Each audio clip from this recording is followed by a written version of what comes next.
Bro, this is not about chat. Sabi mo eh. Bro, this is not the time na mang-asar.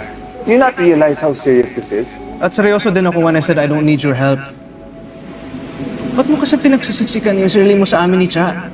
Ha? Bro, walang kayo ni Cha. Eh di lumabas silang totoo. Andito ka lang para istorbohin kaming dalawa. I didn't even know she was helping you, seryoso.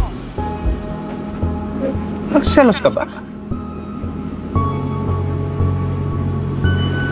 Oo.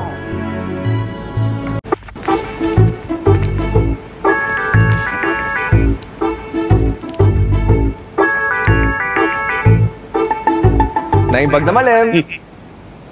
Ano ba? Sorry po. Anong ginagawa mo rito? Nagdala lang po ako ng lunch para sa inyo ni Miss Vivian. Kumain na ako. Si Miss Vivian po kaya? Nagtuturo eh. Saka kumain na rin yun.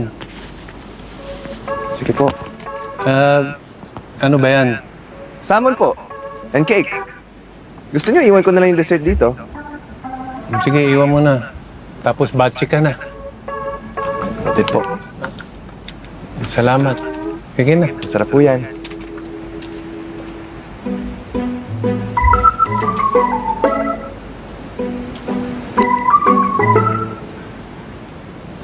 Naghahanap po ba kayo ng mga nirerentang space? Naupo ka pa eh. Hindi mo ba naintindihan yung ibig sabihin ng batsi? Ibig sabihin nun, goodbye. Chupi. Pasensya na po.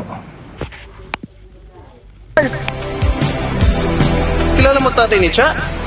Oo. Nagpaalam sa akin manligaw sa anak ko yan eh. Manligaw? Sinusulot mo sa akin si Cha ng pailalim? Dinaan mo pa sa tatay.